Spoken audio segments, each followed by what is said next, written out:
Do you have any questions before we get started? Uh, no, just let's let it rip. Let's do it. All right. Well, my only question for you, and it's the infamous question, is: do you have any unopened beverages on your side that you like to participate in the opening crack with? I brought two Voodoo Rangers. Not my girlfriend got these, and I'm like, all right, let's go with it. I'm more of like a shitty beer, like I feel you. PBR is usually my go-to, or like Miller High Life is like that's my other one. So Yeah, I used that, to be a big PBR guy. I've kind of shifted lately and gone more hams. oh Still man, still respect yeah. it. Wow. Yeah, I haven't had hams in a while. When I lived in Pittsburgh for a year, and Yingling was like the big one out Mm. there. So that was my go-to for a year. And then when I was in Texas, it was Lone Star, of course. Oh So yeah, yeah, you can always find like the local shitty beer. I mean, I don't want to say shitty because like people from those areas might get offended, but you can always find something like that like everywhere you go, which is nice. yeah. It is. I know. Growing up in Iowa, it's all bush like country down there. But Yeah. What part of if you're Iowa? like the Iowa City area. Oh yeah, nice. My brother lives there. I'm from Nebraska, so Okay, hell yeah, yeah. yeah. Um, but yeah, down there's all bushlight country. It seems Hell like yeah. Twin Cities, Minneapolis right now is all we're all hams united. So it's a pretty Really? great time. Oh my God. I didn't, man, like in Omaha, there was a few bars that carried hams, but it wasn't like a common thing. But I like a good ham, so that's a good call. Yeah. Um, all right. So what I'll do is I'll count us down. We'll crack these, and then I'll do a little intro, bring you in, and we'll just have a good time. All right, let's do it. All right. In three, two, one.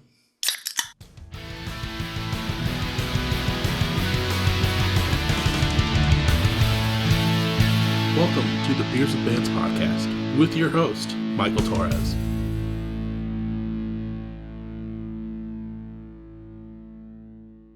What is up, everyone? Welcome back to another episode of Beers with Bands, or actually, I should say Beers with Labels for this episode. I'm sitting down with Jordan from We're Trying Records. How are you doing? I'm excellent. Thank you. Thanks for having me. I'm a little concerned. You said you had like six of these the other night on an episode. Or no, it was a double. My bad. So I don't know if I'm gonna be able to keep up, but I'll do my best. No, you'll be fine. Normally, I've been toning down a lot when it comes to these episodes. But when I was at a show last Friday, and after the sixth tall boy, I started feeling it, and I was like, "Oh, this. I haven't felt this in a while." Yeah. They I don't start think going I'll down, get that crazy. they start going down smooth after the second or the third one, so it's hard to Oh stop. yeah, But yeah. And it was who'd the you, good old. Sorry, go ahead. no, I was gonna say who'd you see last Friday? So I got to see Will Met and Glory Days from I think they're both Chicago, Illinois bands. And then there's also three locals, Daisy Cutter from Minneapolis, who fucking rips. Anyone that's All right, listening, they need to should be check on an them out. episode hopefully soon. Neighbor Dog, also from the Twin Oh Cities, yeah, rips as well. hell yeah. And I'm blanking on the opening band's name, but dude, the dude shredded so hard. Like I went up to one of the dudes from Glory Days, and I was like, I don't know how you're gonna follow this at all. Yeah. Like it was just an insane guitar solos that he was doing. Insane. I just got into Neighbor Dogs like a couple months ago. I can't be honest, I can't name a track, but like they put out I think like an EP or a project recently, and it was so good. But I forgot they're from Minnesota, so I need Yeah, to check them out. dude, it was my second time seeing him. The first time I saw him was probably like a month prior, and they played a bowling alley here in Minneapolis. That Oh, everyone sick. kind of knows about this bowling alley right now because All American Rejects just played the same bowling alley. All right. But they do punk rock bowling, so they have like punk bands play like on the lanes. Like they have a stage that covers like three lanes. That's sick. So I had some friends in town that were playing that show, so I went out and got some strikes, watched some punk bands. It's always a good time. That's sick. Man. I'm trying to think if I've seen like I'm in LA right now, but oh man, was it like my first or second year out here?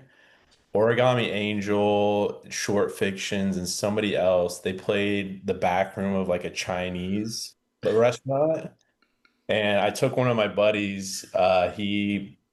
He was like sort of familiar with everybody, but not really. And I was like, we gotta go see this. Like they just put out Somewhere City. Mm. I was like, we gotta go see it. Like this album's incredible. And it was in some like backstage, like back room in like a Chinese like restaurant. It was just packed to the gills, but it was like an insane show.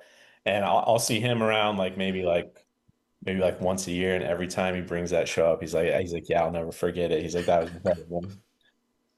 I feel like it's all like only LA that would have like crazy shows in the back of like Chinese shops like that. Like, Yeah, because it's it's interesting because there's not like in within the city limits, at least that I'm aware of, like there's not a ton of venues that like smaller bands can play. mhm. Like you'll have like the El Rey, the Roxy, and like all these other ones that like bigger bands will go to. But it's like terms of like house shows, like there's a bit fewer and far between. So you have to like really go to like the outskirts, like more of like inland or like south by, excuse me, wow. Uh, or you gotta go like south a little ways, like to see some of to see some of the bands like that. Like my first year out here, I went to some like skate park, like an hour and a half away, like south of here, and there's just like a huge festival of like 10 bands that were playing. So you just like it's tough like in the city, but like if you branch out a little bit, I think you can find something. I'll have to get townies on and see like what they think because they play a lot of shows out here, but it's just a bit different from everywhere else I've lived in terms of like shows.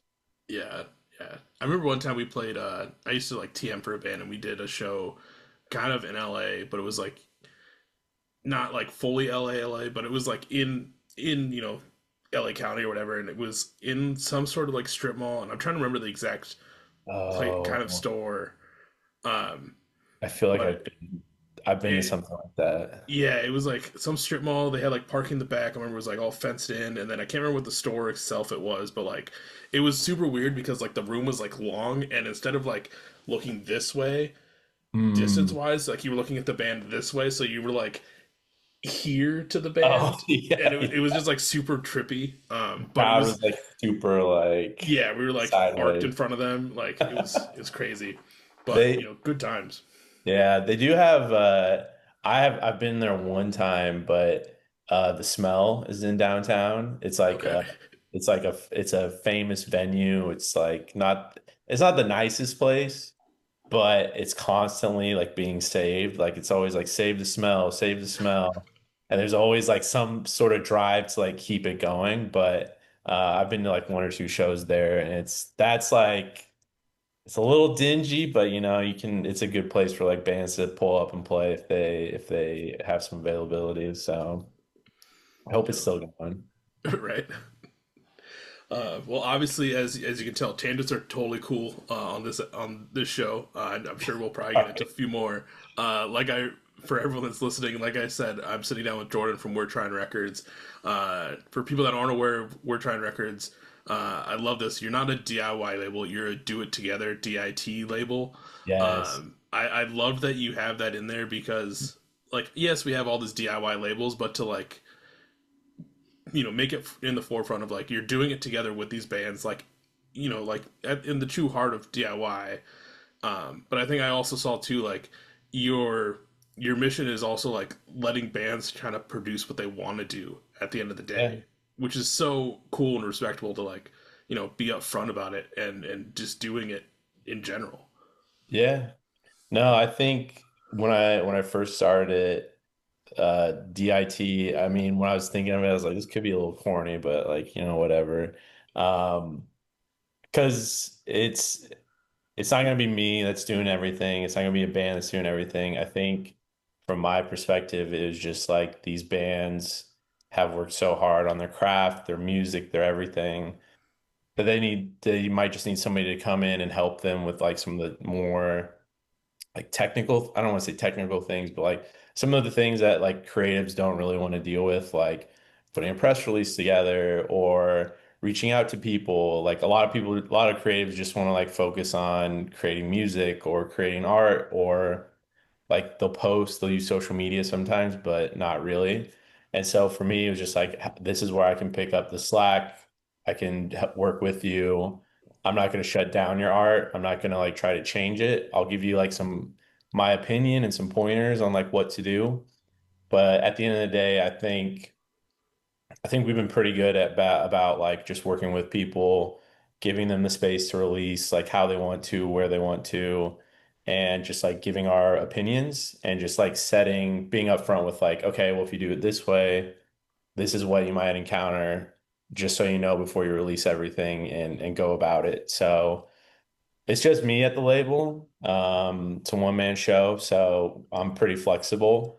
But there are a few things like we need to agree on with the band, like if we're doing like physical or anything of that sort that comes like at a monetary price, like it's good to have everybody's opinions and sign off just so there's no like if something goes wrong, there's no bad blood or anything at the end of the day. But really big on working together, and that's just what I've experienced in the last 10 years, especially on social media and everything. It's just this community's while it is you're doing a lot of stuff yourself, making music, it feels that way. There's a big community out there that really supports and wants to uplift everybody and wants everybody to succeed, at least from what I've seen. So it's been mostly good experiences so far. There's been a few, but for the most part, it's been good.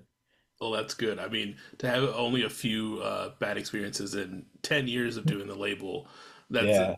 a pretty good sign. Yeah, Also, it's does it feel interesting because crazy to think like that it's 10 years? yeah, it's the bad one. It's funny because like the bad ones stick with you the most, but there's just been like so many things to hang our hats on about everything else. But yeah, like you're saying, 10 years has been pretty insane. Yeah. Does it feel crazy that like you've been doing this for 10 years? Like a whole decade of your life has been spent doing this label. Wow. Yeah. Man. Every time I think about that, it freaks me out a little bit because doing something for 10 years is, I mean, I think you have to enjoy it. You have to love it. You have to it's always on the top of your mind, especially if you're working with other people and other people's art and everything that they put into it. So you want to give as much as you can, as often as you can. So yeah, 10 years it blows my mind because I'm 33, so I would have been 23, 24 when it started. Life has changed so much between when I started and up until now. I've moved from Omaha to Texas, Texas to Pittsburgh, Pittsburgh to LA. But the great thing about this label is it was always something like keep my mind occupied. Like no matter like if I was like when I was in Texas, I was like working like three different jobs and I was interning and I was giving plasma to like buy groceries. And when I got back into school in Pittsburgh, like it was there to just like in between classes to like focus and like this is what I want to do with my life. It was something to go back to. And now in LA, now that I actually have like a grown-up job and I'm not like giving my blood away, um, it's like, oh wow, like this, I can actually put some resources behind it. Whereas like early on, it was like I'm pinching pennies, I'm scraping everything. I'm just like trying to eat food, I'm trying to work, and I'm trying to do this thing. So now over the last few years, it's been like, wow, I have some extra cash that I can put into it and sort of like grow it a little bit more. But to your point, like 10 years is like it feels like it's flown by, and then on the other hand, it's like there's been times where it's just like it drug on, and it was just like, do I really want to do this? Do I want to keep doing it? So not all sunshine the entire way, but I just appreciate everybody who's like stuck with it and continue to encourage me, and we're here and we're doing some cool things still, and we'll see how long it goes for. Yeah.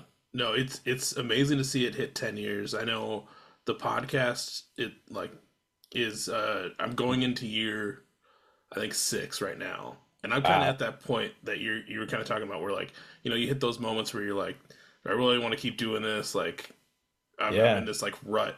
And it's tough, thinking outside the box and trying to like get yourself rejuvenated and to kind of do something.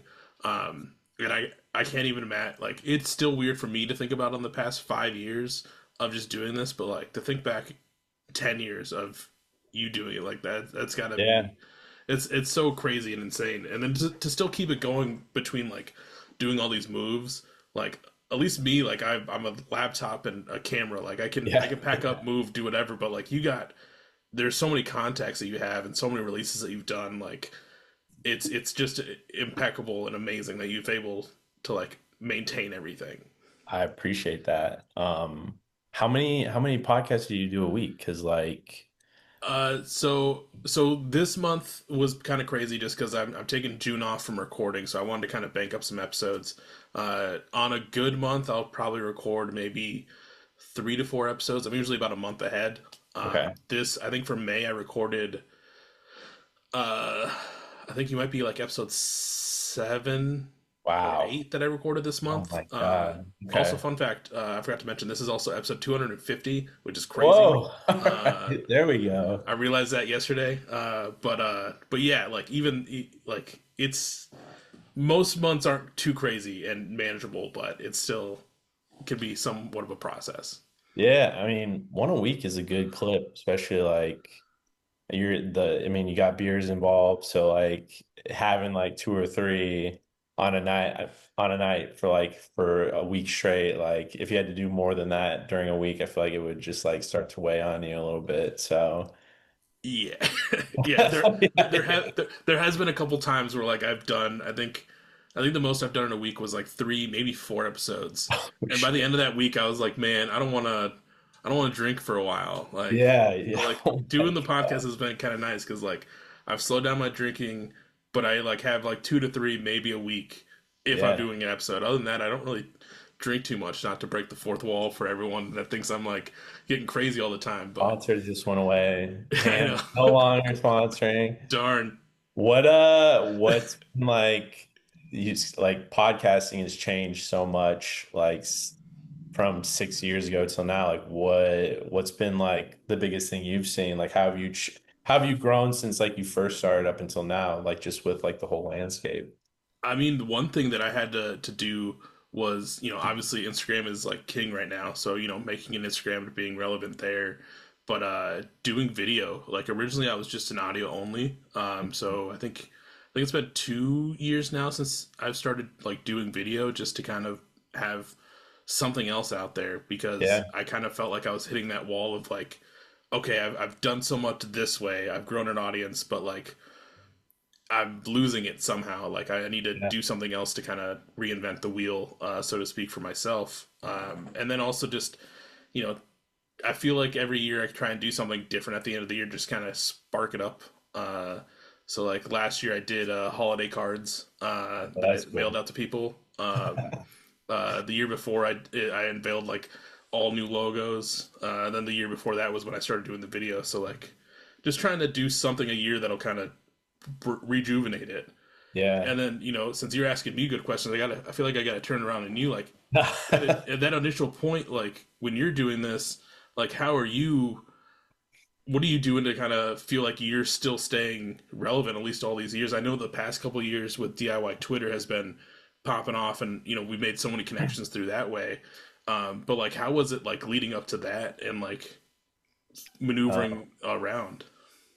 yeah, I mean, early on for the label, I mean, it was like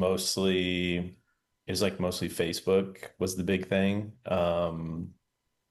I just remember interning for a bunch of labels, smaller labels in Omaha, and it was a lot of like we gotta get more followers on Facebook. We gotta get to like the 2K, like when it wouldn't list out like until you hit 1,000, it'd be like 1K or like Oh 2K. yeah. So like the goal was always to get to like that shorter number, at least in my head. But like Facebook events were king. So just like starting an event and just inviting everybody you knew, And that's how people knew about stuff. Bandcamp was major back then. It's still big now. Um, but it was just like it felt like a more, at least in my world, it was just more of a condensed approach. Like if you got Facebook, Instagram a little bit, it wasn't as big, and then your Facebook events and Bandcamp, like that's really all you needed. And it wasn't until like my second or third year, I had a band approach me like, "Hey, we should." It sounds crazy now, but it's like, "Hey, like, can we put our stuff on like Spotify?" And I was like, I'm like, let me look into it. I'm like, I found this thing called DistroKid. Like, it's a little pricey, but like, you know what? Like, let's go for it. And so that just started evolving into like streaming and streaming. Bandcamp was still, and then it just evolved into like connecting with people on Twitter. Instagram was still big. And now it's like, to your point, it's like short form video. It's like TikTok is like everything. Yeah. So I'm still like a little bit of a dinosaur when it comes to like TikTok. I've been trying to do more. I I think the coolest thing about ours, like I used to do like Sad Jam TikTok every week. I got tired of doing that. Now it's like mostly just showing off like the vinyl and everything we have because I think there's a lot of like vinyl collectors out there that really want to see like they might not necessarily like listen to it, but they want to see like how cool it looks. Hmm. And so I think it's just like a good space to like show off like some of the vinyl, even if you don't have like a TikTok shop or anything like that. It's like a good way to connect them and see what they're getting beforehand. Like weirdly enough, we did a run of vinyl for Birds Fear Death with like four other labels a couple years ago, and instantly sold like half of them within like the first 2 weeks of putting the pre-order up. So we still have a bunch. We still have like 20 maybe, but there's like a crazy like Birds Fear Death like fan base on TikTok. So every time I post, random people will comment and be like, "Oh, like love this, like need to get this." So you just find like the weird, not weird fan bases, but you just find like weird places where fan bases live and try to cultivate it. So I think for me, it's just been like trying to keep up with like the different social groups because it's like now Discord's crazy and I'm a part of Christie's like leaks Discord and that thing goes off like every day all the time like so I'm just like trying to keep up but I think at the end of the day it's like you can like run yourself ragged just trying to keep up and be on everything all the time.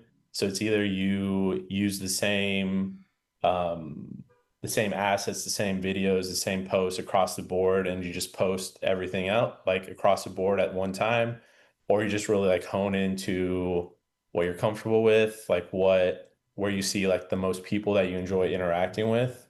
So for me, it's mostly like Twitter because like you can interact with people. I mean, we've been interacting. Yeah. And then TikTok, it's there, and I've been trying to lean into it a little bit more, but maybe one day I'll get the hang of it. But until then, Twitter's the place to go. Yeah, no, dude, like I completely agree. Like even on my personal sides, I don't really post too often, so like to get me to post when it comes to like the podcast stuff is like so out of my wheelhouse half the time. And it's hard, especially with like the day and age we are, where it's trying to stay relevant. Like you mentioned the Discord, I hopped on there and hopped in one of the groups one time, and I was like so just overstimulated. I was like, dude, there's no way I can keep up with Yeah. this.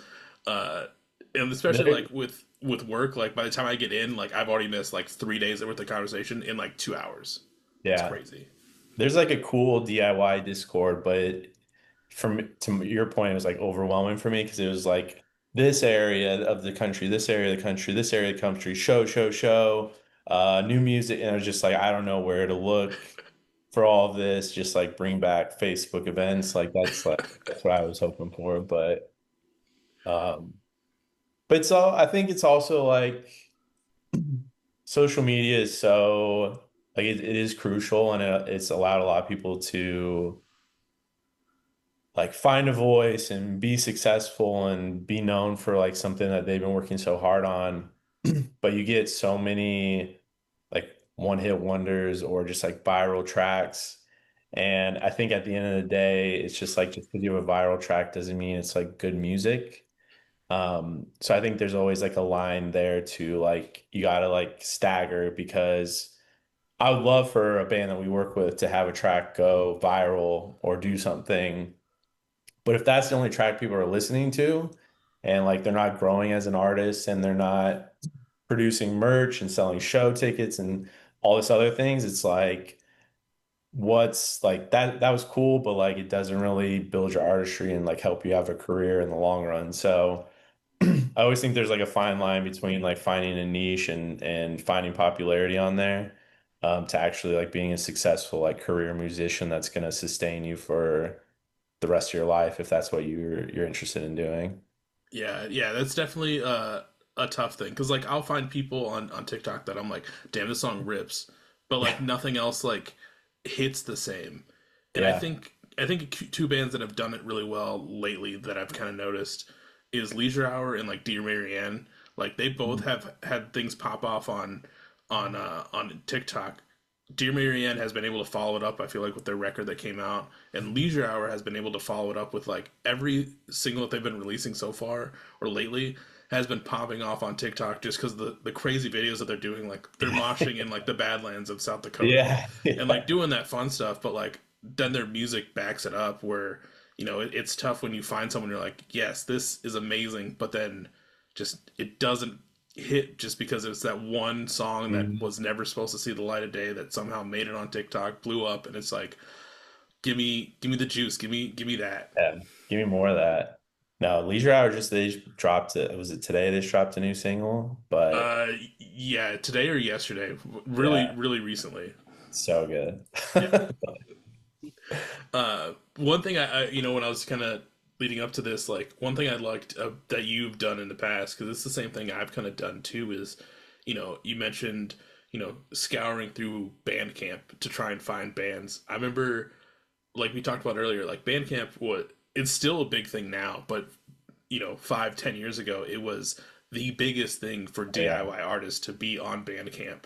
Um, before like they've been bought and sold and all this stuff, but like it was the place to go, hit one of the genres and just go find whatever Oh, new yeah. artist you might become your favorite thing. And it's so cool to see like you were doing that. Are you still kind of doing that today to kind of find who might be like working with the label?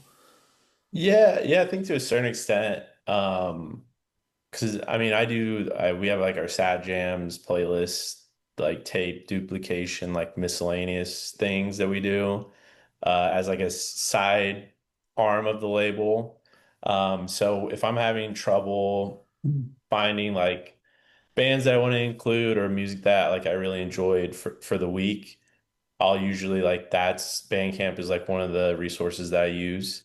But to your point, I go to the bottom, I do punk, emo, the tags, and then I just like search for whatever's new. But um, I mean, early on, that's definitely where I was scouring. Like, oh man. Uh, I know Kitty Hawk was starting out, or they were like about to break early on, and I reached out to them. We didn't get anything done, but like if you remember Funeral Sounds label, they did some stuff with like The World Is and a handful of other bands. They were from like this like San Antonio, San Marcos area. Um, but just early on, like that's where you found it. And man, they're gonna kill me if I forget their name. But one of the first three bands I signed, it's gonna come to me. One of the first three bands I signed was from Bandcamp, for sure. But today it's like, I mean, I hate to say it, but a lot of it's just fed to me like algorithmically on Spotify, and I'll just be like, it'll serve it up to my new releases, and I was like, wow, this is really good. And that's sort of what's taken the place, or it's just a lot of word of mouth, like suggestions from people on Twitter, um, like all my friends sending me stuff, or people just DMing the Sad Jams account. So it's similar but different, you know. Yeah.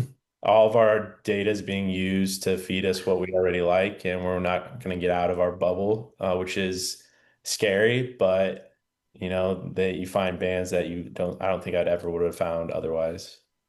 Yeah, yeah, I totally get it. Like the algorithms lately for the curated playlists and everything on Spotify have been, doing the due diligence that I needed in a while. Like I haven't scoured Bandcamp in a long time, but like Spotify's doing its thing. As much as Yeah. the corporation suck or whatever Yeah. for people, like they're killing it in at least that game.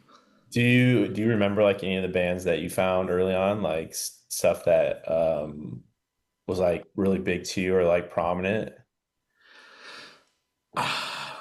That's a good question. I don't think I can remember any of them off the top of my head. I'm sure I have thousands of downloads from every band that I ever found on Bandcamp, still saved on this computer or external hard drive. Um, Sometimes I'll just kind of go through and be like, "Who the fuck was this band?" Yeah. Like Yeah. there was this project that I did on my own computer because I was hellish to myself, where I decided to go through my entire music folder and like recategorize, like make sure all the Oh, yeah. names are right on everything, get all the album artworks, and the amount of bands that would come across to my folders that I didn't have an album artwork, so I would go and try and find it, and then they would like no longer exist because they were only on Bandcamp. Then the band disbanded, so they were like, "We're done. We're like pulling it." Oh, So man. I'd have to like I'd get real methodical and somehow get CSI investigative with it and like somehow find a random cover art that Definitely. was the one, but like there were so many bands that I can't find anymore from Bandcamp. Yeah. There's so many pirating sites, but was it like Reverb Nation or Reverb? I Yeah, that I'd was a always big one. yeah, I always took music from there. And to your point, like I could never find the artwork or anything. Um, but I had to check my Bandcamp. Mighty Ships was the third band we ever signed, and I found them on Bandcamp. But I mean, just looking at this list, like Mighty Ships, Morrow Stone, like Treehouses, like Icy Land, like a lot of these bands, like early on, like they were all Bandcamp finds that we were able to connect with and work. So, um, Convenient Trash too. Wow. But yeah, no, I miss it. I still use it a lot. Like a lot of our sales come through Bandcamp. I just wish they wouldn't take so much as a fee, but Yeah, it's gonna happen no matter where you go, I guess. true. Do you remember that first time that you hit up a band to like kind of start this label? Because like I remember, the first time I hit up a band to like be on the podcast that wasn't one of my friends, and having to be like, "Hey, like I do this thing. It's kind of Yeah. cool. I think you'd have a fun time. Like, do you want to be on this?" But to be like, the label wise to like reach out and make that connection. Like, how was it that first time that you reached out to someone? Oh man. So the first two times, so the two bands I signed early on or I worked with, they were both like local. So one was from Lincoln, Nebraska, one was from Omaha. And so like I knew them from like various other like I worked at a music nonprofit uh when I first started called Here in Nebraska, HEAR. But we put on a lot of shows, we cover a lot of the local scene. And we had booked a couple of these bands prior. And like that whole summer leading into the launch, I was landscaping and I was interning at three or four labels at the time. And I was asked, like he still helps me, but Cody, uh, he was just starting doing like graphic design. And I was like, hey, like I'm trying to do this label. Like, would you want to try to do like graphics like for me? And he was like, yeah, sure. So, and I still use all of them still to this day. Um, but I think like that was basically my approach early on. It was just like, hey, like I'm doing this label, like this is what I think I can offer you. Like being totally upfront, being like, I don't have money to give you to record. Like I don't have money to do this, and that. But like, here's what I'm going to try to do for you. I'm going to try to get you in blogs. I'm going to try to do this. Um, and I think a lot of the bands are just like, like what the hell? Like, what do we have to lose? Like, so it was very nerve-wracking, and it was just like trying to find like trying to find I was, yeah, trying to find the confidence to one, just sound like you know what you're talking about, and two, just being like completely honest and upfront with bands. Because I think the worst thing that I still see like nowadays is like people get overpromised things all the time. And like whether it's from a band to a label, labels to the band, it's just like that's the worst and easiest way to have a relationship go south so quickly. And usually like my way of thinking when I tell bands that we might not work together, but if we're chatting it up, I'm like, if it seems too good to be true, it's probably is. Cause like people are gonna promise you press, they're gonna promise you playlisting, they're gonna promise like to buy all of your physical and all these things. And w- people who haven't like bands who might not have been in the industry long enough or are just starting is most of the time you have to pay for press if you want looks, or you have to have somebody who's well connected and interacts with people. Playlisting by like a Spotify, Apple, whomever, it doesn't really mean as much anymore. Like it's a very cool look, but there are different levers behind the scene that you can pull to help boost your streams and get additional streams. But playlisting is never a guarantee. Like you have to do marketing, you have to put in the social hours, you have to do all these things to eventually get to those points.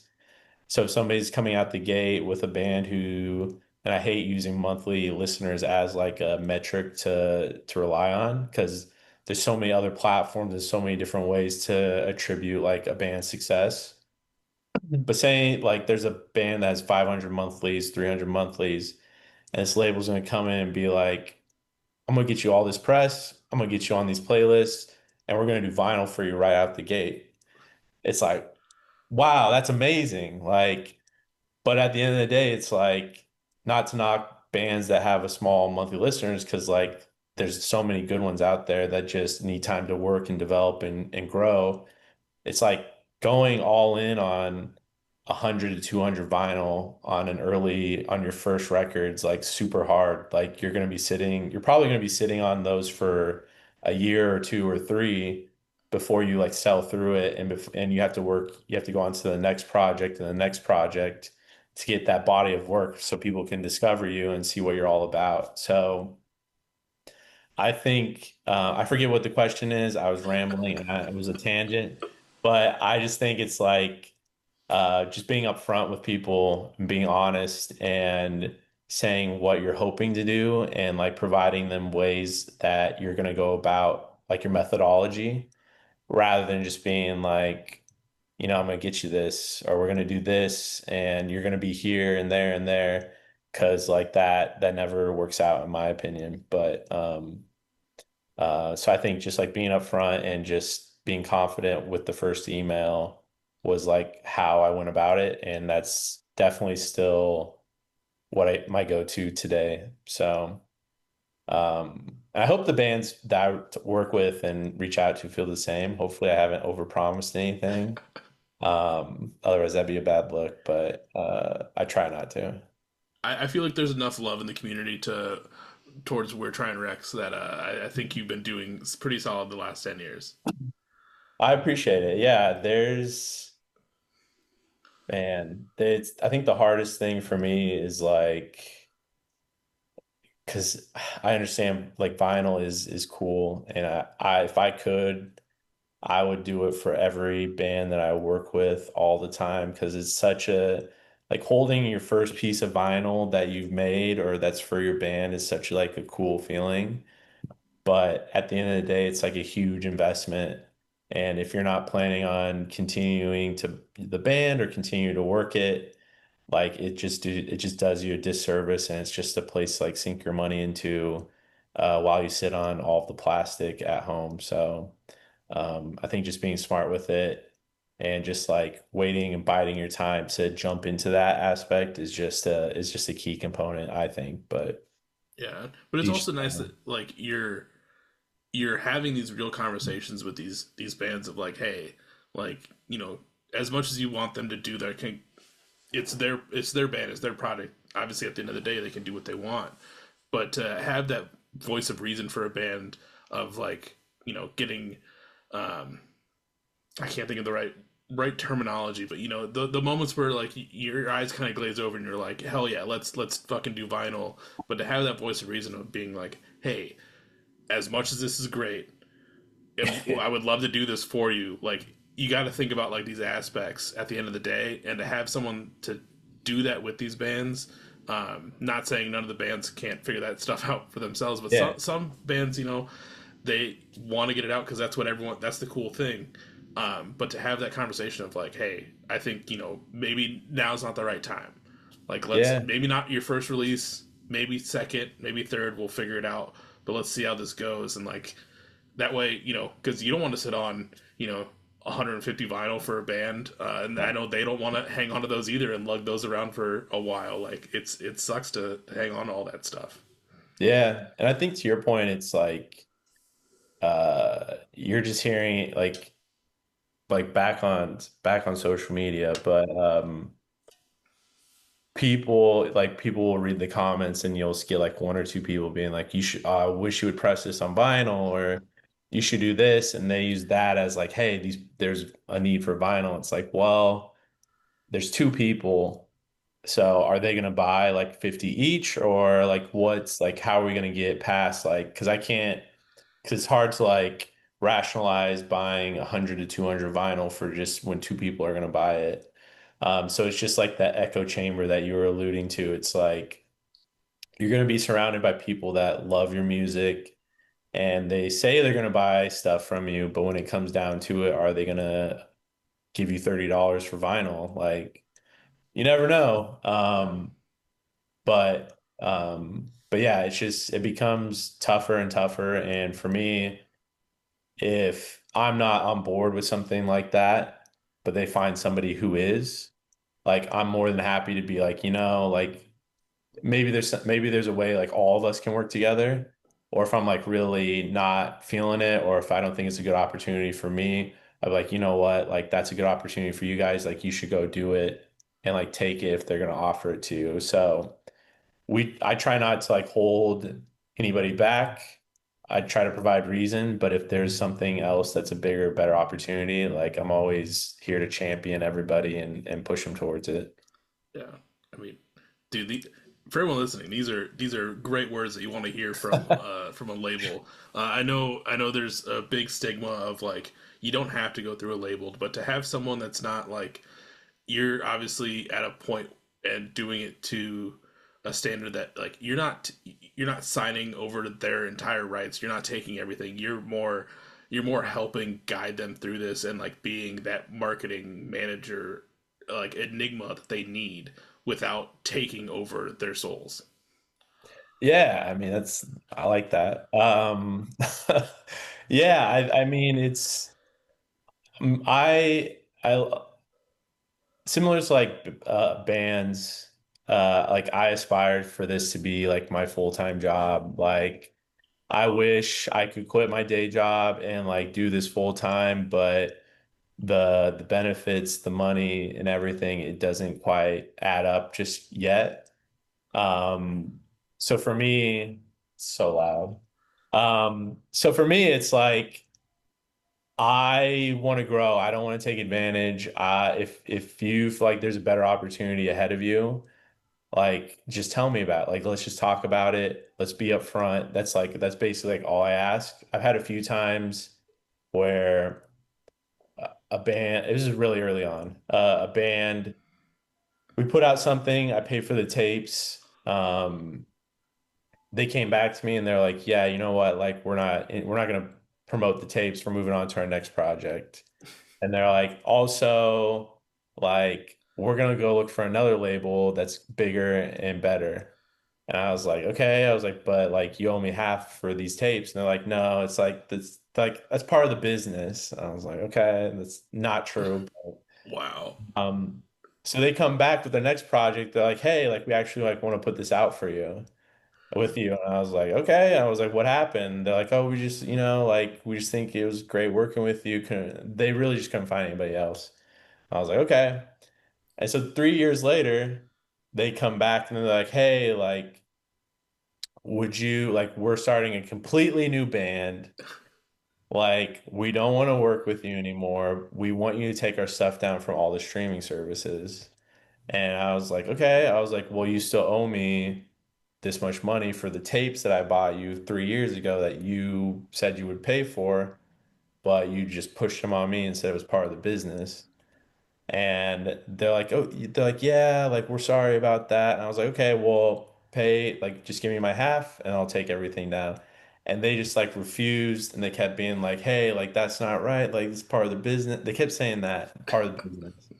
And eventually, like they just ended up like going away. Um, but so like that point, it's just like, well, if you would have just been upfront with me, or if like you really didn't want to work with me, like that's fine, like no hard feelings. But at that point in life, like I was scraping by too. Like I was trying to make this work. I was trying to help you out and help me out at the same time. So it's just like stuff like that. Like I mean, we touched on this earlier. It's like there's so many great things that have happened, but it's just like those one or two points in time that just really stick with you and like shape how you proceed with your business and like with life overall. And like I think that was just like an early like learning lesson for me. But um yeah, you can tell I let things go. But um you live and you learn, I guess. Yeah, man. Yeah, that's fucking crazy. Fuck those guys, whoever they are. Um, but thankfully, you've overcome that moment. And you're still going as we're celebrating 10 years of We're Trying Records.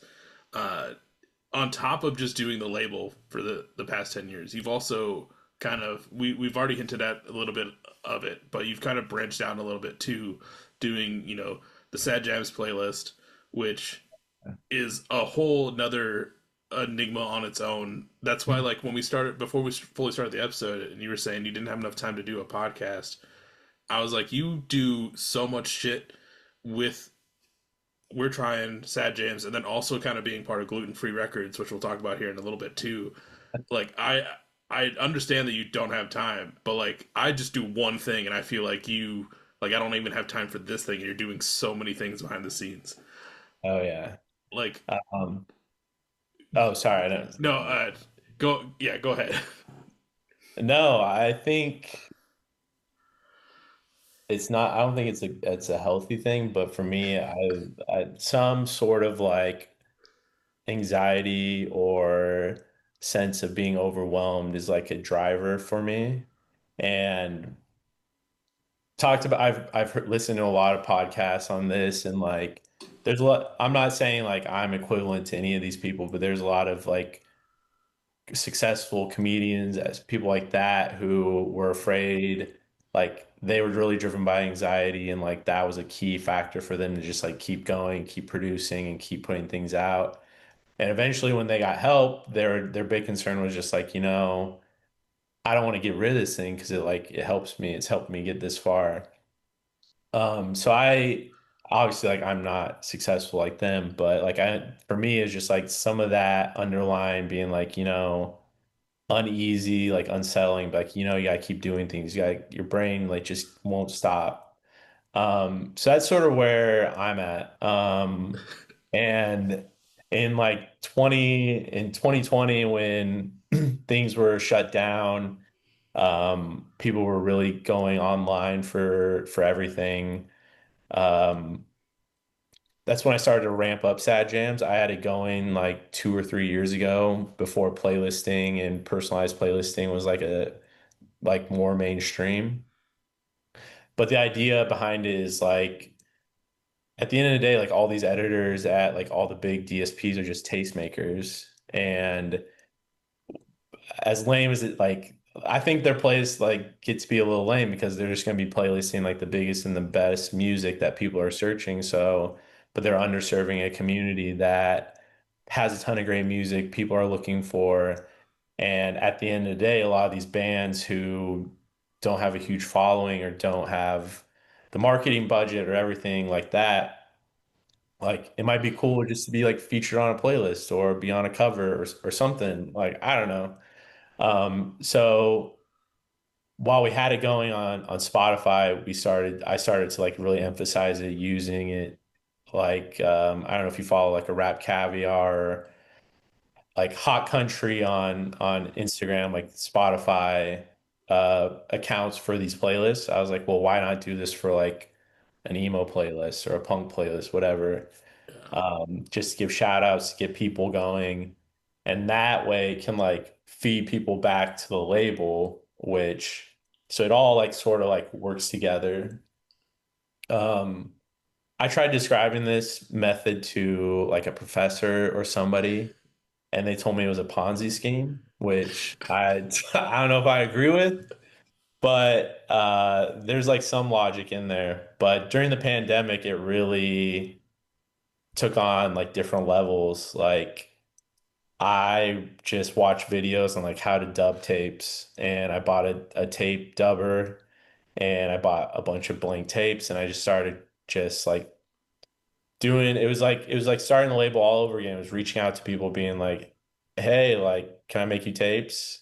Or like, and will you pay me this much to make you tapes? And just slowly started to build off of the momentum. And like I still like I gotta go make some hot dog tapes after this. So just keeping it going. I mean, I was doing the podcast for a bit, interviews. That became a little too much for me. Um, but it's always just like branching out and I mean, I tried making shirts for a while, like just branched out and tried to like do all these things to not only give like bands that I really enjoy that I don't work with like a voice and a platform to like get their music heard. Um, but also like if I have a release, like I'm gonna put them in there too, just to give them some additional love. Um, so it all works together. It works promoting the label. It works on building the community up, and hopefully, like it just is seen as like something that's wholesome and if you're not in on the playlist, it's nothing against you, but it's just like hopefully it's a place that people can discover new music, become a fan of a new band, and hopefully it helps like jump somebody up and give them a start that they need or deserve. Yeah, I mean, I commend anyone for continuing to do a playlist. I know that's a tough thing. So hard. It obviously drops every week. I think you only have you only do how many songs? 15? 15. Yeah, which is reasonable. Yeah, Because I feel like, even my curated playlist that Spotify gives me is like 30 tracks, and I'm like, okay, that's feels like long to get through. But 15 is like the right amount, and like you said, just because someone doesn't make it on doesn't mean that they put out something bad. They could always come like end up being on later, yeah, but like that's just kind of what you're curated and you for everyone and you're feeling at that moment. But it's also cool that you give them a chance to kind of when they're on, kind of also be the cover artist for that week's playlist, which is kind of yeah. cool. I think that would save me more time if I changed up how that was done, but like my Photoshop skills aren't that great. But like to your point, like these curated playlists like on Spotify, like and Apple and wherever, they'll keep like 10 of the same tracks in it, or they'll keep like 15 tracks, 20 tracks of the same throughout like to the next week. And they swap them out like based on performance and stats that they're able to see on the back end. So like in reality, they might only be adding like 10 to 15 additional tracks to it on a weekly basis. And for me, it's just like I think like the key to success is not that I'm like successful, but like the key to like doing something like and growing and building is just like consistency. So it's like how are fans going to be able to follow this thing or be able to like listen to new music or know when to get new music if it's just like dropping like sporadically, like whenever I feel like it or throughout the week. So like come Monday morning, if they're like, oh shit, new side jams today. So like boom, it drops. They know they're getting 15 tracks, new tracks. It's gonna be something new, something that is probably like people have been talking about. Hopefully there's some gems like it's not only like English speaking, like we've done a ton of like Spanish speaking.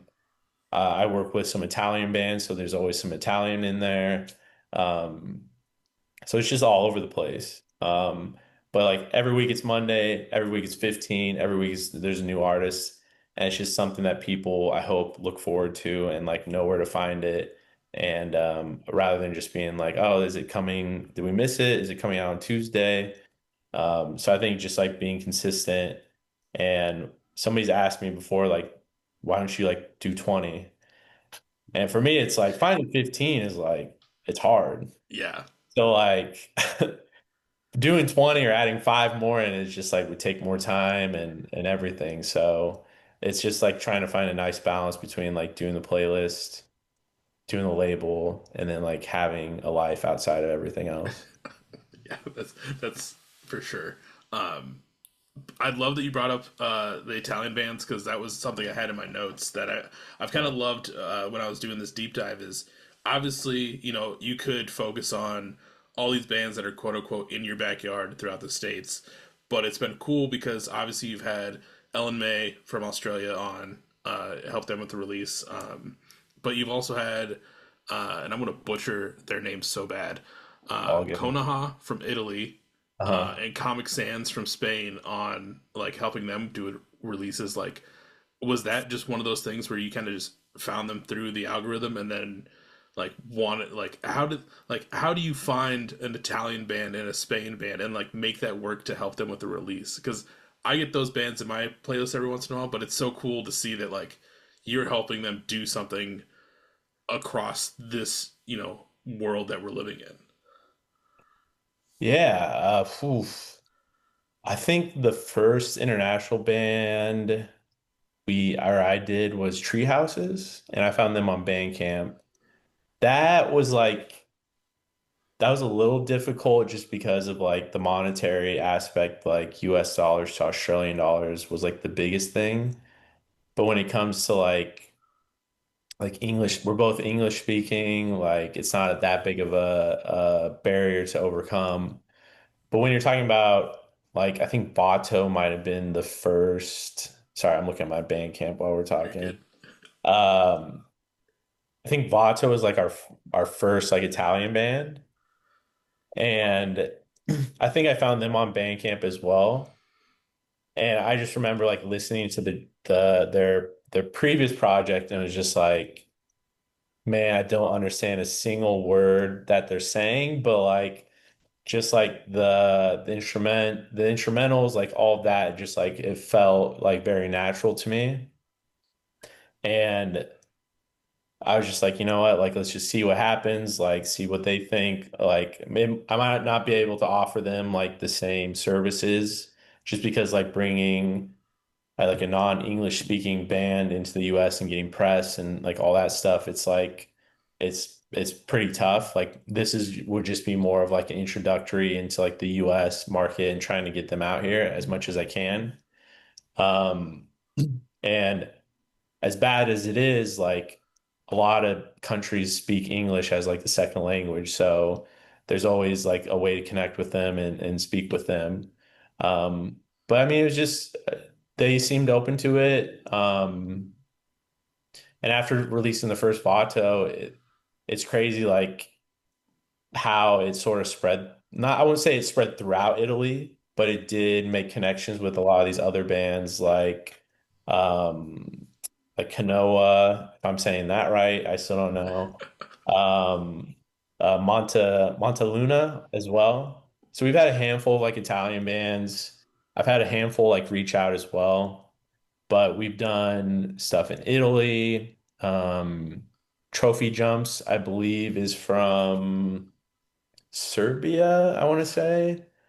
But they made it over. They played Fest the year we played with, or we worked with them, which was pretty insane. And then my big thing right now is like wanting to work with like Japanese bands, just because like there's so much like great like emo out there. Like this is just gonna be the theme of this segment, but butchering names is like Anorak. Like they're from Tokyo area, but they've been playing stuff with like Signals Midwest. They've been over here a few times. And I've been lucky enough to work with Without, who's from like Tokyo area. We did like a vinyl release. Um, so it's just been surreal. It's like I don't know. I feel like I'm not saying anybody put me in a box, but like you're with internet, with email, with all these things, like you're not limited to what's in your backyard. Like Hmm. there's so much good music out there, like even if you don't understand or can like comprehend what they're saying, there's just like there's always something to listen to. There's always a fan base that you can reach out to and connect to. And I think that's just like been one of the more exciting parts of the label. I would love to sign and work with more bands from Japan. Like I think that is just like that would be so cool. Um, but yeah, I think a lot of I think it's just like it's unlimited what you can do. And I think I'm showing that by reaching out and working with all these bands like outside of the US. And there's a few people have hit me up and they're like, "Oh, I love so and so. I love so and so." So it might not be to like the level of like what a major can do, but it is bringing fans in and just opening up some eyes to like to other bands out there from people here in the US. Dude, it was so cool. Kind of going through because I was listening to a lot of your label goodies playlist. Hmm. Got to find. I'm sitting down with the head of label. Got to figure out what the label's all about for people that might not know. But it was really cool, coming across these non-English speaking bands. Because like I have a handful that I like bands that I've listened to that I've just found like randomly. Like I think there's I'm gonna probably butcher their name as well, but I think it's Well. That's the It's like segment. WEL from I think they're from Spain. There's Pequeño Ciudad from I think Mexico, somewhere in Mexico. I don't want to say Mexico City. I want to say it's like northern Mexico. But like these bands all rip. Yeah, they might not speak English. Thankfully, I know a decent amount of Spanish, so like I can understand some of what they're saying. But like it's just so cool to find like shit that slaps in a different language that is you can still feel the emotion through their Oh yeah. instrumentals and shit. Oh yeah. And the like it was interesting with like the Comic Sans release because I mean, they worked with a label, I think in Minnesota, I forget which one it was, like on the first run of this project with some vinyl. Um, and I reached out, I was like, "Are you guys like interested? Are you doing another run?" And they're actually like connected with like a pretty big label in Spain. So it was just like this little DIY label is working with like a bigger label in like Europe somewhere, was just like cool to me. Like I don't know if anything came from it or if there was an opportunity that it flourished, but just having that connection to some people who like do this for a profession out in Spain to work with them, was just like surreal to me. Yeah. So awesome. Yeah, can't get it. Yeah. And then one other thing that we talked about, with again this branching off of We're Trying Records that you've been doing is recently you've kind of started I don't want to say a subsect, but like almost like it's another label at the end of the day with working with the Haunt Dog family of doing gluten free records. Yeah. Kind of picking up. I don't know how to say it nicely. Um, the pieces that were left on the floor by a previous label, and fixing a lot of wrongs that were kind of done. Um, like how did that come about? And like obviously, I know Hot Dog was like instrumental in it because it was a lot of their releases at that initial point. Yeah. But how did that work out where you decided to do like this partnership? Oh man. Oof. I think, man, it was like when I first got out to LA, a really big interest of mine. This was like before, I'm sure it happened, but before like artist catalogs were being bought up and like that is a like catalog is like such a major source of like revenue for major companies. And now it's become more prominent. People are buying major artist catalogs all over the place. But I don't want to say I was before that wave, but I was really interested in like figuring out how to buy catalogs from people even when I had no money but I always thought it was like a nice revenue source. And I'd always read about labels buying other labels, labels doing all these things. So for me, it was just like, man, I think it'd be cool to eventually just like either their labels like going away or they're not, they're just like defunct and just like buying and seeing like what they have left and like just taking it over and trying to build it back up. I had reached out to a few labels before, Sleepy Clown about buying them. I didn't know what all goes into buying a label, but like to your point of like what did it feel like to reach out to bands to begin with, or like what did that email feel like? It was very nerve-wracking reaching out to a successful label and being like, "Hey, I'll buy you." Like, just what do you think? Um, I got turned down so many times, but with gluten free, it was formerly Sleepy Clown Records, and D from Hot Dog and we had been working together most of last year on their last project, Filbert. And I mean, throughout that project, we spoke every single day. We talked about Filbert, we talked about what's happening in the scene, everything.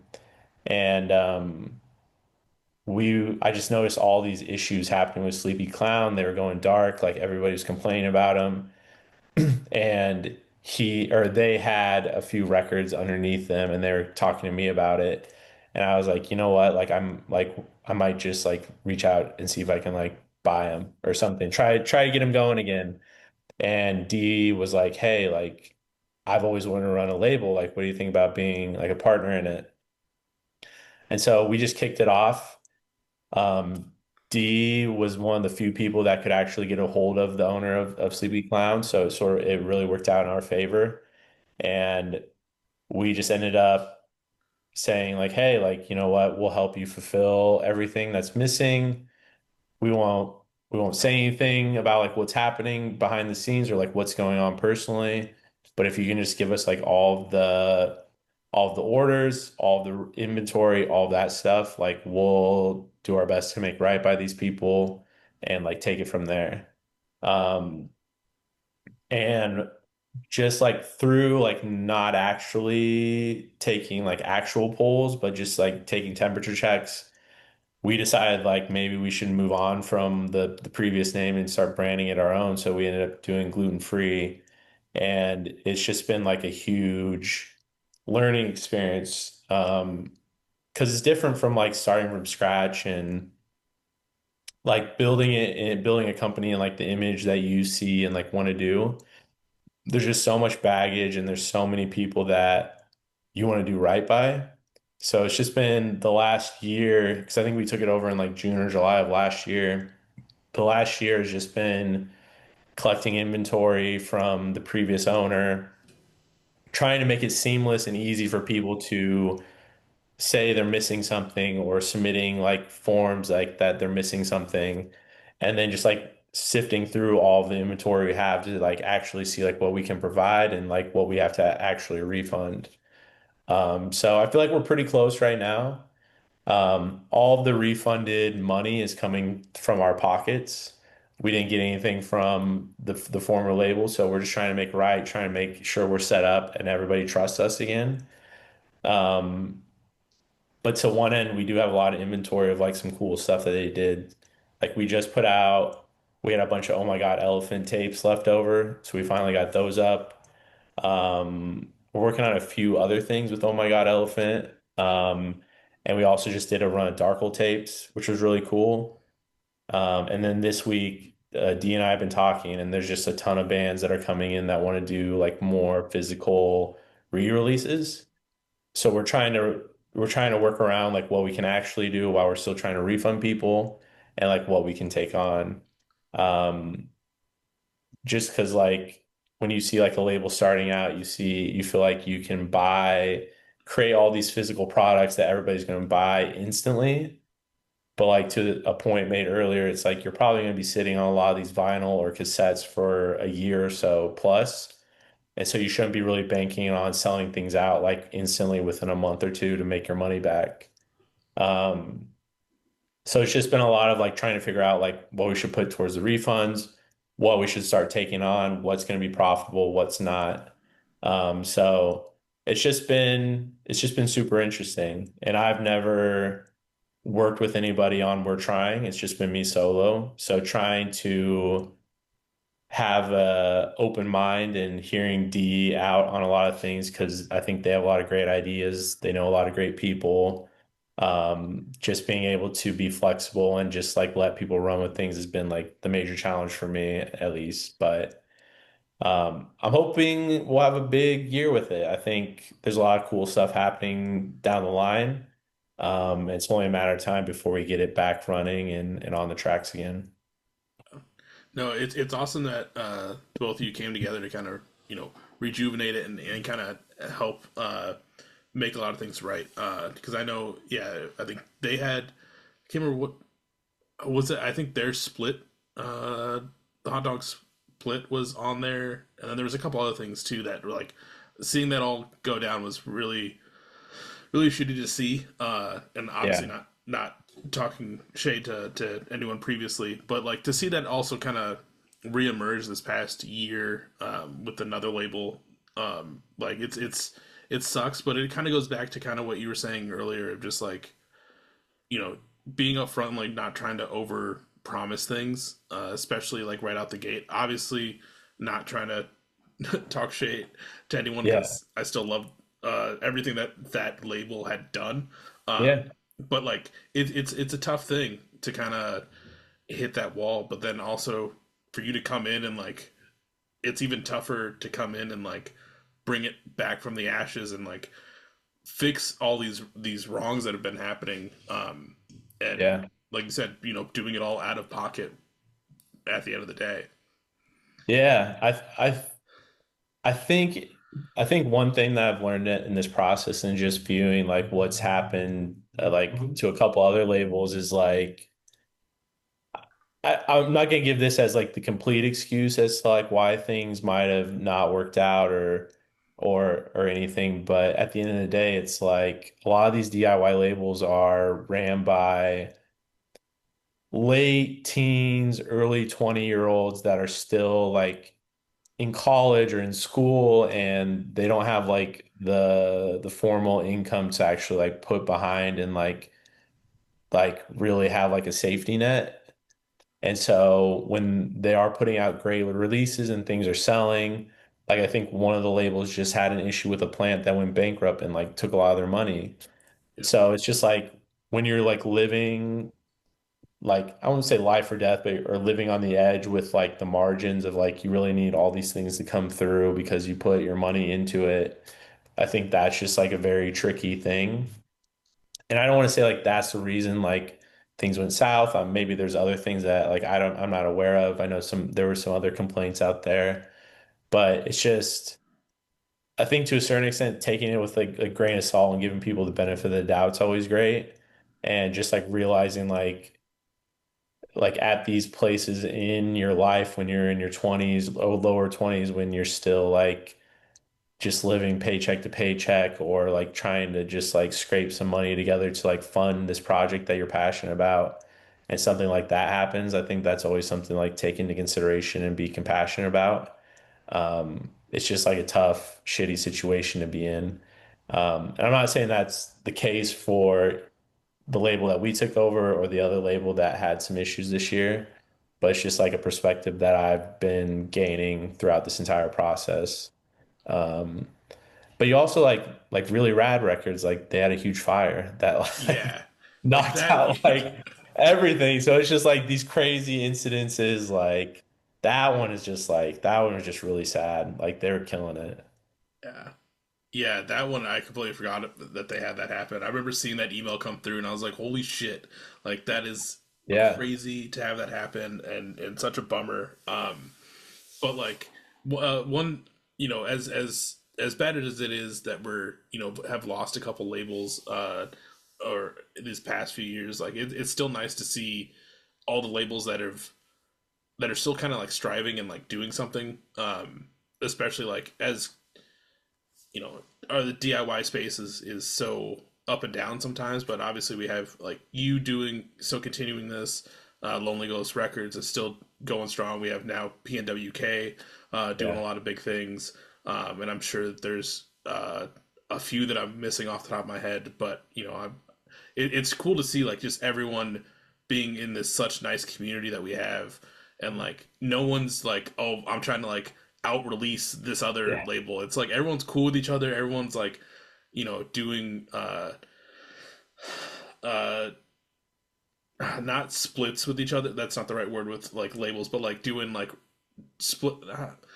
What is it when like you team up with another label and kind of put a dual release? I don't Oh, know. like a co-release? Yeah, something like Okay. that. Yeah. Like seeing labels at least come together and do shit like that. Chillwave is also doing some cool things. Reply Yeah. Guy Records, they're doing a lot Yeah. of cool things. Leave It at That Records. There Like you go. there's so many like of these DIY records labels out there that are just killing it right Yeah. Oh, I didn't know. Yeah, I mean, I'm honored to be like named and thought of in the same realm as a lot as not a lot of them as all of them because I think everybody does something differently and has a different methodology to their madness, their own madness. Like some are like more precious with the releases, like they're few and far between, but the releases they work with and hone in on are like bigger releases. Um, my methodology is just like I'm trying to find there's so much great music out there. I just want to work with everybody. And so I'm just trying to divide my time up and work with these people.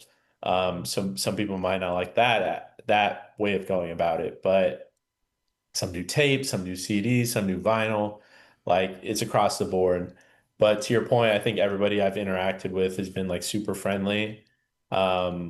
Like they'll mention our bands. Like I'm always shouting out people that I like and listening to. And I think it's just like a good, healthy, I don't even want to call it a competition, but I think it's just like a good, healthy like relationship to have where we're all in the same space. We're all putting out great music. It's all music that the entire community's like familiar with. Um, and it's just like a good time. Like if I was the only person releasing music, like that would suck because it's just like I've heard all of this already. Like give me something new. Like I want to listen to somebody else's releases. So, but yeah, just being, that's just, I think it's like an honor to be mentioned in like the same list as all the labels you mentioned. And hopefully I can keep it going as long as some of they have or have the same success as they've had. But yeah, it's been cool. yeah, hopefully, there's no end in sight. And it's cool too cuz like, depending on which label you look at on their rosters, like everyone kind of has a unique to them roster. Obviously, if you look at like Lonely Ghost, it's more like synth pop and stuff like that.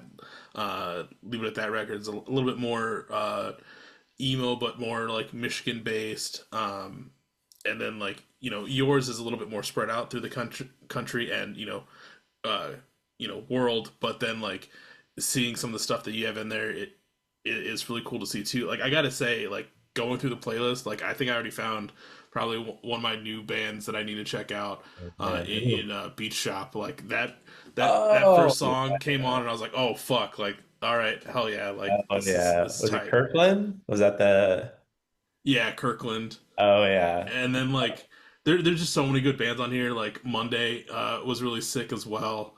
Um, Yeah.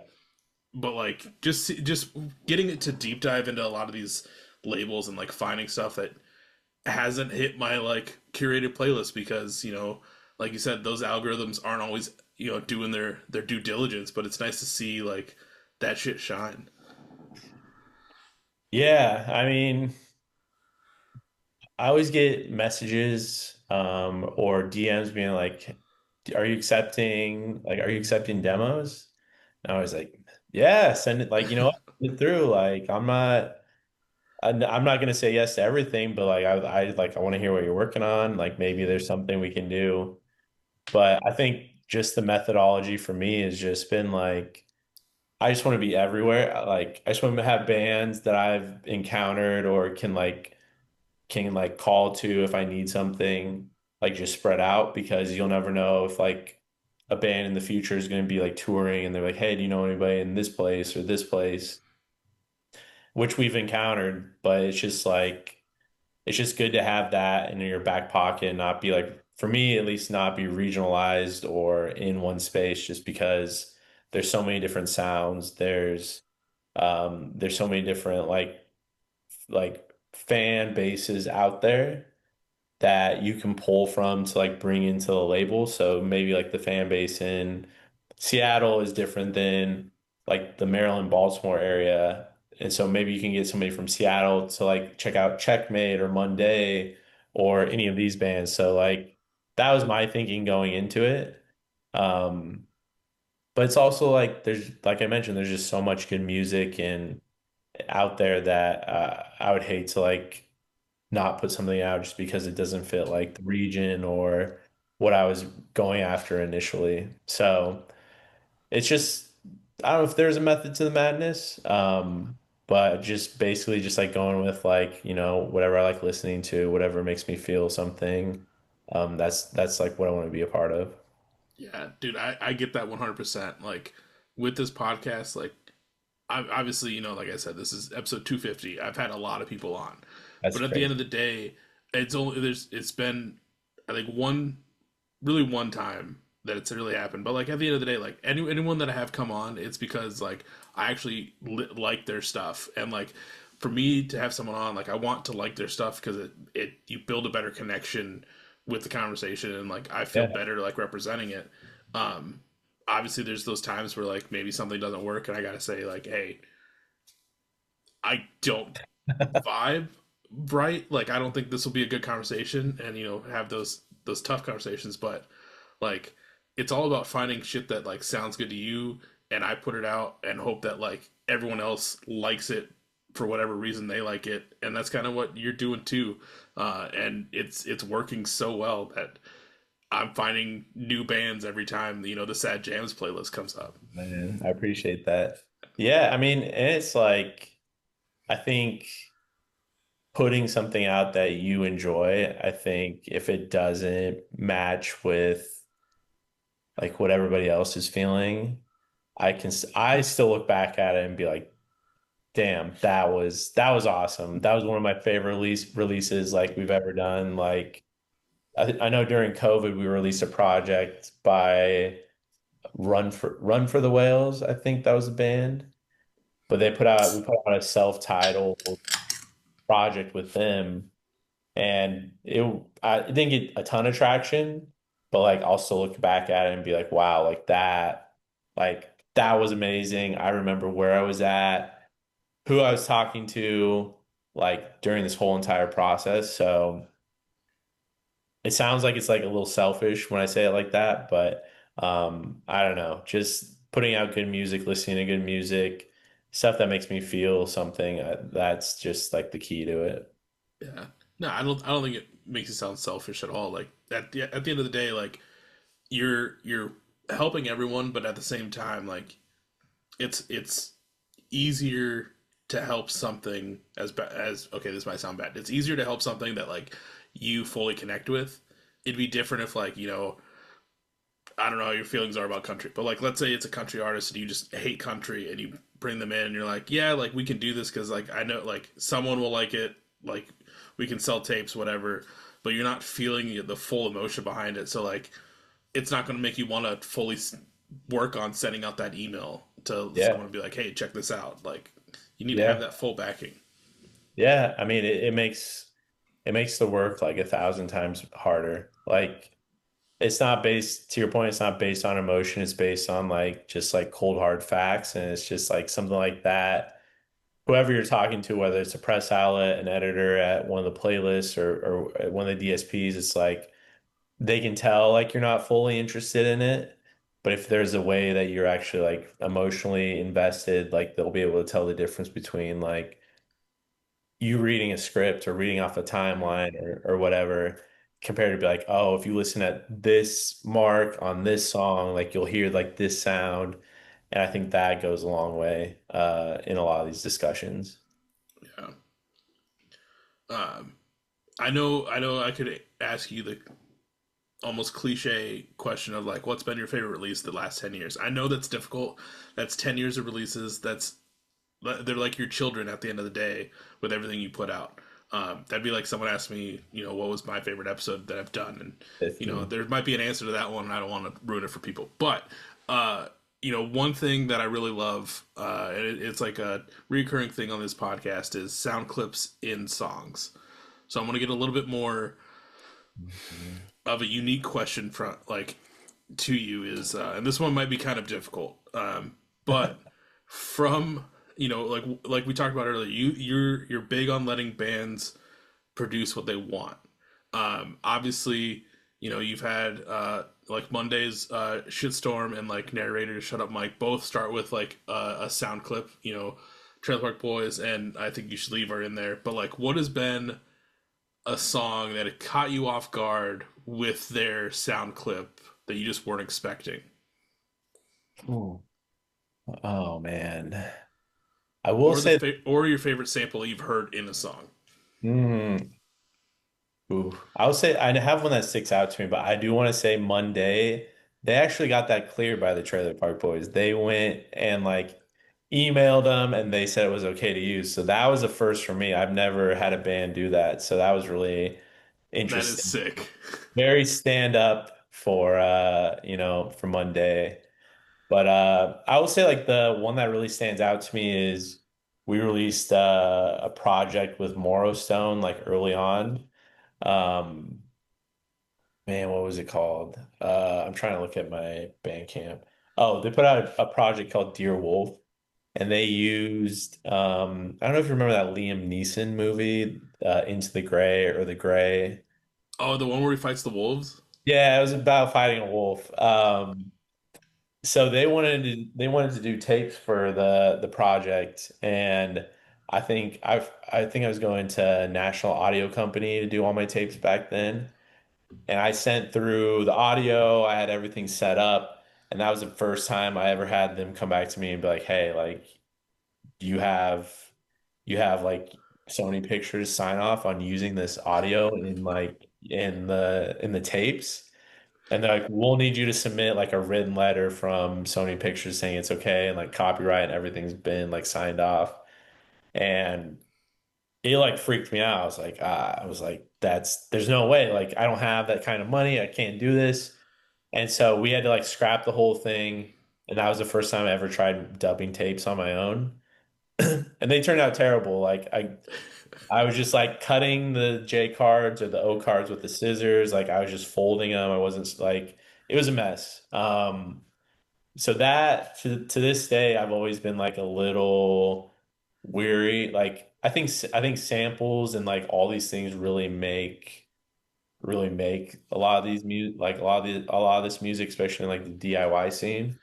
Um, but it always makes me a little nervous. I found a few companies that really don't care too much about that, so there's a way to like get around it. Um, but yeah, that was the first instance for me within like the first year of running the label where I was just like, oh shit, like I got to be careful about this stuff actually, or else I could get in trouble. So, but I can't think of anything else off the top of my head right now. Yeah, dude. Yeah, that'd be intense. Getting a letter saying like, "Hey, like, did you get full Yeah, permission legally to do this?" Like yeah, I think I saw somewhere like as long as the clip's like less than like 10 seconds or something like that, like no one really cares. Because I can't remember what band I was talking to. One of their clips is like they said that it fits like perfectly underneath the threshold of amount of seconds. Because like even with that Monday one, like that clip is long.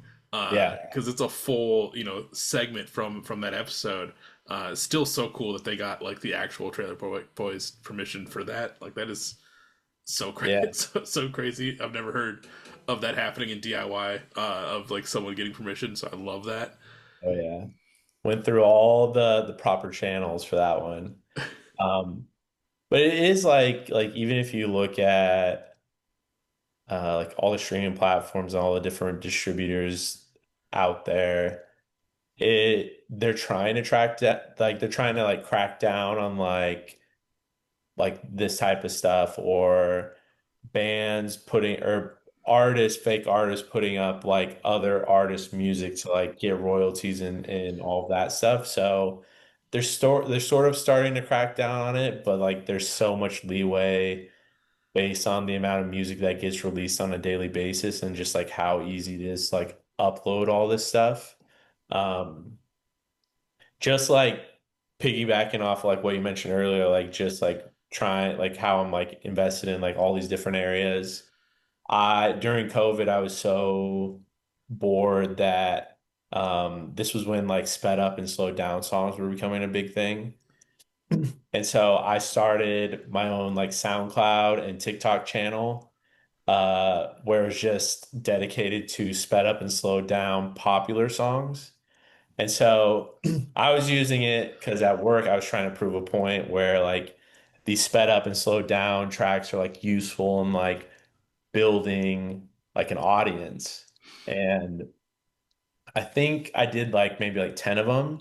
And then I hit on a Zach, I think it was like a Zach Bryan song, like Into the Orange. I sped it up and I put it on SoundCloud and it took off. It had like 40 to 50,000 streams within like the first 2 days. And then UMG issued a takedown for it because it was becoming like too popular and taking too many streams away from them. Um, so it was like a silly thing to do to prove a point, but yeah, it just proves like how easy it is to like just do all these things and like it'll go unnoticed until it like pops off, but there's so many different ways for people to like scam and like take music from people who have like actually put the work in to Yeah. do it. Yeah, I know there was a time period in the podcast life where if I didn't have people on for like an episode and I just didn't want to be silent for a week, I would do these mini-sodes.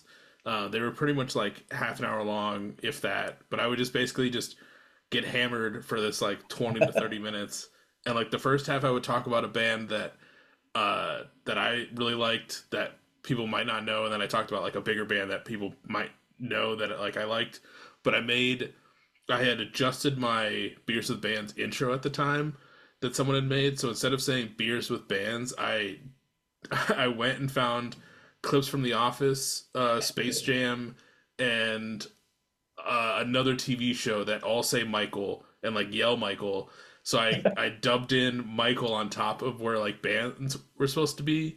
So like there's one that's like The Office, and it's just like every time it's Michael, it's either Dwight yelling Michael, Jim yelling Michael, or just like someone yelling it. Thankfully those have never gotten like flagged for anything. Yeah, But like there is. it's so easy just to go rip that stuff and go do it. It's sometimes Yeah. fun until you get caught. Yeah. There was a band, they they uh they uploaded a track that was just like it was just silent.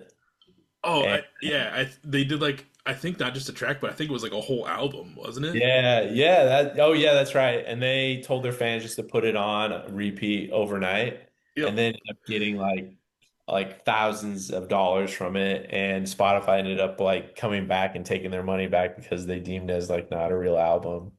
So people are starting to catch on, but I think like as technology like progresses, like more stuff like this is just like gonna happen. And like especially with like AI music, it's just like anything's possible to make a buck now.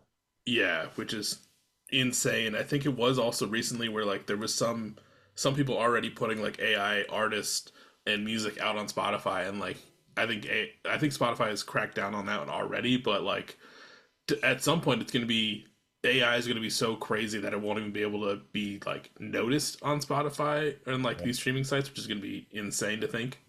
Yeah, so scary. Like I've just been noticing like in a lot of emails I've been getting for work, I've been noticing people using like Chat GPT and everything, and I didn't start to notice it until like the last like month or two. But you can just see like how like the typography like changes, or there's like the long like dash in the email. And for me, it's like I don't think I've ever used Chat GPT. Not saying I won't, but for me, it's just like, and this is why I tell like people like younger people I work with or interns that I work with, it's just like being able to like form a sentence or try to like work through like how somebody might like feel after email or how they might perceive it or like what you're actually communicating is like an unvalued skill. Like it's critical thinking. And so for me, it's just like whenever I see stuff like that, it's just like, wow, like like you're cheating yourself. Like you're not really like continuing to build off of like your cognitive and emotional skills that are going to help you progress and like hopefully achieve a higher level of like whatever you're going for, whether it's work, personal life, like whatever you're looking for.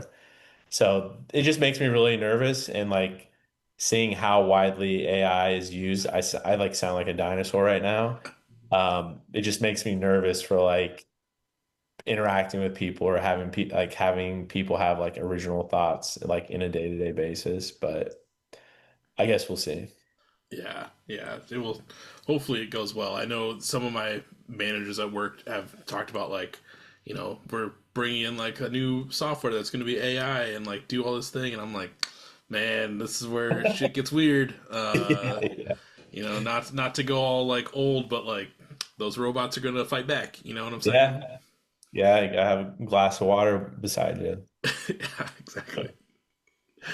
Um, yeah, when they brought that up, I was like, I don't know, man. Like, I'm fine. Like, I think that AI is gonna realize that I do like 60% of the work that I'm supposed to be doing, but we'll keep it away. Yeah. I feel like George Costanza is just gonna get like I'm just gonna get caught like sleeping underneath my desk or some shit like Yeah. that. I speaking of Seinfeld, I told somebody I'm like, yeah, the the biggest part of work is just looking like you look frustrated. Like people think like you're super busy, but definitely not the case. Yeah, that's why my cubicle's at the end of the row. So like people have to stop, or I can hear them walking towards my desk, but like they can also get stopped a bit like they talk to like my coworker first, so I'm always like, oh, in the clear. Yeah. Get They in the middle. question why I took it, but I don't tell them the real answer. Corporate life is great. That's why I do this podcast. Have fun. But Jordan, this has been a great time talking about we're trying. I know we've kind of jumped around quite a bit talking about the label AI and all this other stuff, but I feel like at the end of the day, I love those kind of conversations because one, we obviously we're talking about your label and the success you've had, but it also like we're humanizing each other and talking about like what you are like behind the scenes too, which is pretty great. Yeah, I tend to go on a lot of tangents and I sort of ramble a lot. So, I mean, as you can tell, like I'll lose my train of thought while we're talking, but hopefully everything like leads back home and we stick to the point somewhere in this podcast. Yeah, I think people will enjoy this episode. To finish it off, I got kind of two questions in mind. They might kind of go hand in hand, so I'm trying to decide if I want to do both. But I'll start off with one and see if we end up into the second question or not. But obviously, this has been a big year, hitting 10 years of We're Trying Records. What can people expect in the next 10 years of We're Trying Records? Oof.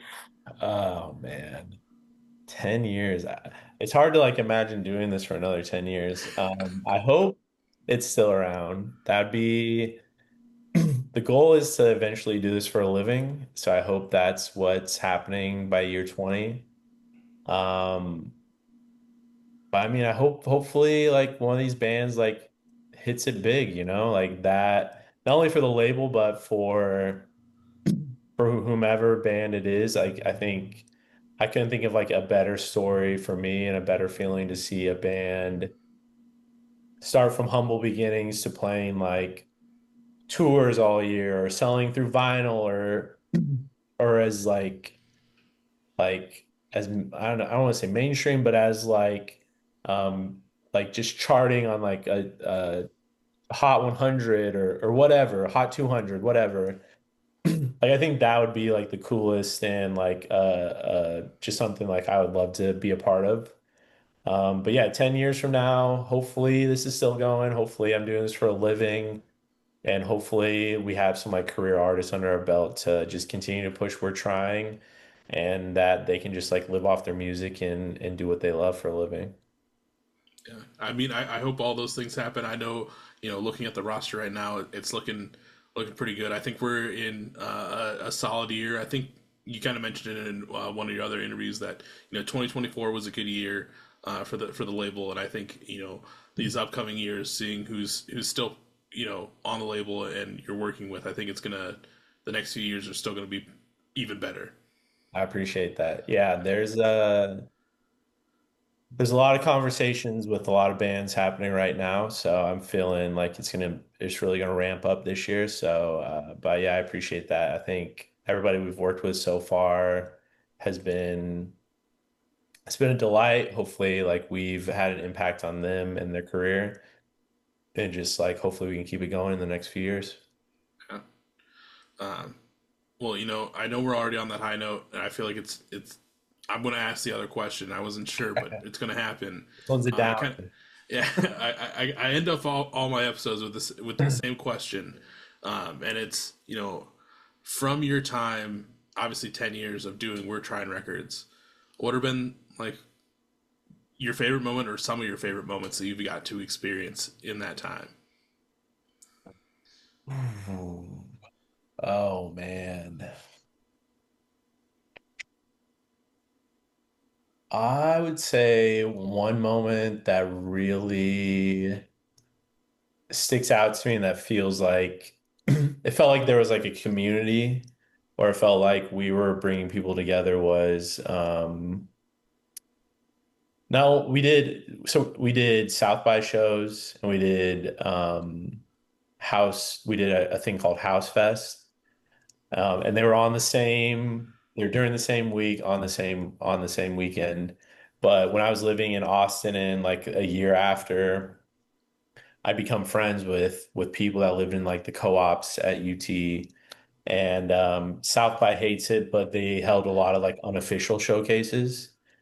But I mean, we would bring through like Prince Daddy and the Hyena, like Mississippi, um, I'm Glad It's You. Like, think of like mid 20, like 15, 2016 bands, like who were like on the precipice.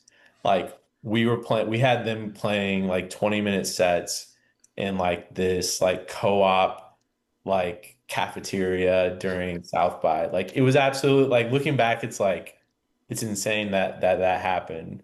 But we would just like pack it out and like bring people in, and it was a good way to like just bring some like sponsorship to like the label, but also just like something that's so like intangible, like a digital release or like streaming, bringing it to real life and like having people like really enjoy the moment and like seeing like their favorite artists that they might not have seen otherwise. But on the same weekend, we would do House Fest, which lasted for like 2 years. But there was this house that a friend of mine had in Omaha. It was just like it was in the middle of the city, but it had a big enough backyard to where like the noise within the house like wouldn't reach outward. And we did so after I'd be in Austin for this, I'd fly to Omaha and we'd host this like 2-day festival in this little house. So we'd have a stage in the garage and we'd have a stage in the basement. And I mean, for me, it was just like trying to bring bands in from like all over the Midwest to Omaha. So we had, oh my God, who is it? Uh, I'm forgetting the big band, which is like so crazy, but we had like Arizona Landmine play it before. We had all these like local bands in Omaha, like Super Ghost. I Forgot to Love My Father. We had Mighty Ships come all the way from Indiana to play it. Like we had these obscure bands from like Minnesota and Kansas. They would all just come up and they would trek to like Omaha to play the show.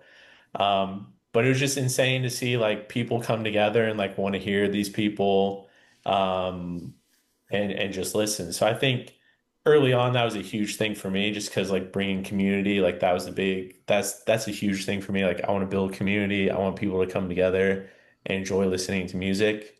From like a business side, like that was the first time I had ever tried to get sponsorships for stuff. And so going back to like, we've gone back to this point so many times, but reaching out to bands, like cold emailing people and asking for money, like that is like the hardest thing. Cause like I hate owing people things. I hate not paying off. Like it drives me crazy. So to offer like something that's sort of like from a smaller standpoint, like how many people is this actually going to reach? Like, can you give me $100? I'll put you on this flyer that some people might see. So for me, like that was like a grueling task of like talking to people and selling the event and trying to get money. But I think at the end of the day, just like those two events like really brought people together, and it was a really cool place to see like some of my favorite bands. Like we even did a show in Denton, Texas where we had Ben Quad play before. Like Ben Quad was like Ben Quad. Like Right. so it's just like all these cool like coincidences that I was fortunate to be a part of and was able to put together. But that was really early on. And I think as things have progressed, I think just like being able to land like support on some of these DSP platforms like Apple, like SoundCloud, Amazon, like Townie's got some things. 95 Corolla got a few things. Like Hot Dog got a few things, but like just being able to get like these bands that have just been known locally onto like a bigger platform that's like out there for millions, if not billions of people to like listen to, like that's always like a cool thing to be like, hey, like you're you're on here, like that's you, like you're look at like this is crazy. So I think those have been like the two really cool things that I feel like we've accomplished over the last few years. Um, we might have like another live event coming up soon, so I'm excited to get back into that portion of it, but I'm constantly reminded of like how stressful and like how awful the booking process actually is. So we'll see if it happens, and hopefully we'll have some good news to like share in the next month or so. Well, hell yeah. We'll all be looking forward to it. And looking forward to, another 10, 20, 30 Yeah. plus years of We're Trying Records. Like I've said, everything you're doing is super great. And I love that it's I said it at the beginning. I love that it's not a DIY, it's a DIT. It's doing it together, and being there for the bands to kind of be able to do what they want and help guide them along the way. Like literally everyone that's listening, whether you aren't aware of We're Trying Records, this is your first time, or you have been, go listen to the playlist. Go, also follow Sad Jams and all that fun stuff. But just keep an eye out for everything that Jordan's doing, and like all this, the amount of work that you're doing as one person behind the scenes for all this, still like I got it. So many props. Like it's so amazing. I appreciate it. But yeah, thanks for having me on. It means a lot. Hopefully, you got your two beers for the week, and it was worth it. Yeah, yeah. Two beers, I think, to start the week. We're recording 2 days before Beers with Bands Fest, Oh so shit! it'll be very wild this Saturday, and I pray for my liver. Oh yeah.